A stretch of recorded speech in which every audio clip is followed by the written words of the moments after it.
नाज़रीन, आप देख रहे हैं आली न्यूज़ में आपका मेज़बान चौधरी फजल रहमान। पाकिस्तान के ज़र कब्ज़ा कश्मीर के ज़िला भिंबर की तहसील सुमानी के इस जिस्म को स्पॉट पे मैं मौजूद हूँ। यह है कहावलियाँ गढ़ी और बिल्कुल आखिरी कतई आखिरी मकानात आप देख रहे हैं मेरे बैक साइड पे। यह गढ़ी के चंद घराने आबाद हैं और इसके बैक साइड पे जो पहाड़ी नज़र आ रही है ये इंडियन ऑक्यूपाइड है और इस पर इंडियन आर्मी की फोर्सेस हैं। और ये आखिरी घराना है सलीम का और उसके साथ एक और घर है और वो मस्जिद जो नज़र आ रही है आपको इसके साथ बिल्कुल जो कच्चे घराने ये आखिरी है, खातून है सिर्फ। और इस जानिब हम आपको कैमरामैन मेरी जानिब ला रहा है और हम आपको दिखा रहे हैं ये बरसाती नाला। ये वो बरसाती नाला है, इसके कैमरा में ख़ुद पकड़ूंगा जिसका लिंक होता है। और वो जो घराना आपको नज़र आ रहा है वो अंसर शहीद का है जो आखिरी शहीद है हालिया सीज़ फायर के बाद का। अब हम आपको मैं कैमरा ख़ुद लेके आपको जूम करके बता रहा हूँ। ये वो शहीद की जगह उसकी जो बोर्ड लगाया गया है अंसर शहीद का। ये मेरा भांजा भी है और आज मैं स्पेशली विज़िट पे आया हूँ। और ये वो लिंक का बरसाती नाला लिंक का मकाम है जहाँ से ये चंद घराने मुस्तफ़ीद हो सकते हैं। और पौनी सदी में यहाँ से आधे से ज़्यादा बल्कि 3 से 4 गुना आबादी यहाँ से शिफ्ट हो चुकी है, लेकिन यहाँ सहूलत नहीं दी जा सकी। और हम मुखातिब हैं सलीम चौधरी के साहबजादे से। क्या नाम है जी आपका? बिस्मिल्लाहिर्रहमानिर्रहीम। मेरा नाम मोहम्मद तारिक है। मैं गढ़ी LOC के बिल्कुल नज़दीक रह रहा हूँ।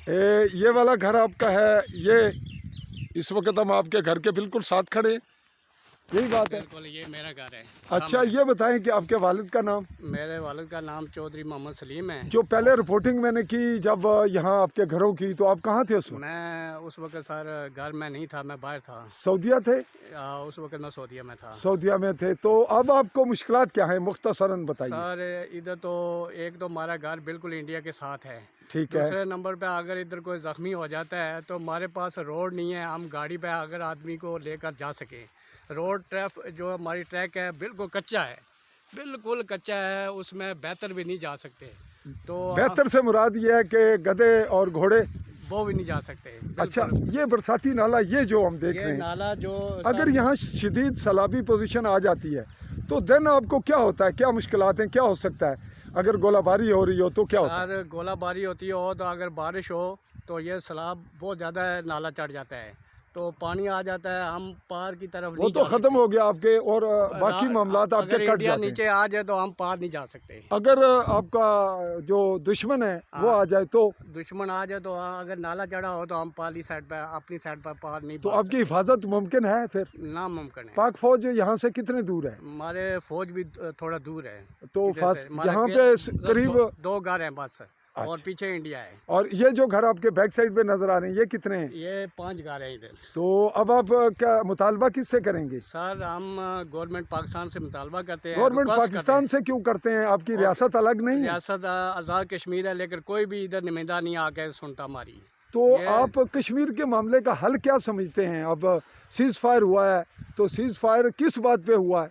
सर ये फायरबंदी तो हुई है, खैर अभी नहीं हो रहा, अभी हमें थोड़ा सहूलत है, चलो हम आ जा लेकिन इसका हल क्या है हल सारे कश्मीर का? ये हो सकता है कि आज़ाद हो जाए तो हमारे लिए बेहतर है। आज़ाद से मुराद क्या है कि यहाँ से दोनों फौजें चली जाएं? दोनों फौजें चली जाएं। तो अगर इंडिया की चली जाए तो पाकिस्तान की आगे चली जाए, कब्जा कर ले, वो रख ले पूरा कश्मीर पे, बेहतर है। तो ये अगर इंडिया की आपने कहा पाकिस्तान की कर ले और इंडिया मान जाएगा? इंडिया सर अगर दबाव डालेंगे तो मान जाएगा। और अगर यही काम इंडिया की फौज अगर आगे चली जाए तो पाकिस्तान मान जाएगा? पाकिस्तान नहीं मानेगा। तो फिर जब वो नहीं मानेगा तो ये कैसे मानेगा? लेकिन कश्मीर हमारा है ना सर। तो हमारा किसका है? ये सर आधा इंडिया के पास है, आधा पाकिस्तान तो के किसका पास है किसका? ये आज़ाद रियासत है सर। आज़ाद है? आज़ाद होना चाहते हैं। तो आप आज़ाद होना चाहते हैं? हाँ जी। ये आप हल्फन कह रहे हैं जी। मैंने आपको तैयार तो नहीं किया? नहीं सर, हम आज़ाद। मेरा तारुफ क्या है, मुझे क्या आप जानते हैं? आप तो अभी मैं देखा है आप इधर आए हैं, पहले भी आते रहे हैं।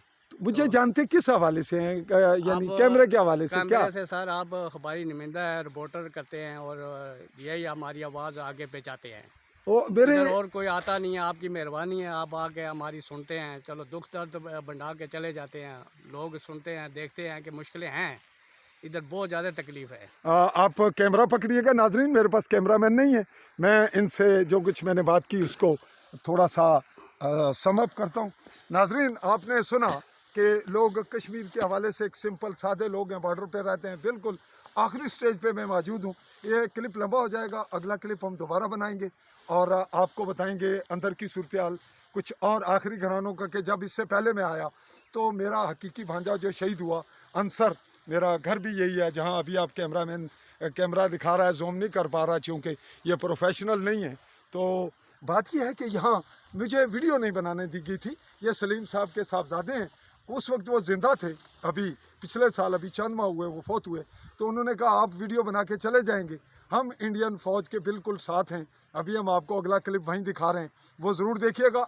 आली न्यूज़ को वॉच करते रहिए, विज़िट करिए, AALI स्पेस दे के न्यूज़ लिखें और हमारी बेल आइकॉन को क्लिक कीजिएगा ताकि हमारी हर आने वाली वीडियो आप देख सकें और हक़ाइक़ को अपने आँख के से खुद जान और परख सकें।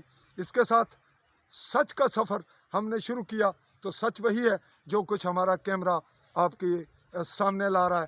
वीडियो बनाते वक्त मैंने किसी को कभी रेडी नहीं किया, बहुत कम ऐसा होता है कि किसी को तैयार किया हो कि आप जो है इंटरव्यू दें। अचानक कैमरा में स्टार्ट करता हूँ, जो कुछ होता है वो बंदा उगल देता है, उसमें हमारे राय के ख़िलाफ़ भी हो सकती है, हमारे ख़िलाफ़ भी हो सकती है। तो अगले मरले तक मैं आपसे चाहूँगा इजाज़त। अल्लाह हाफ़िज़।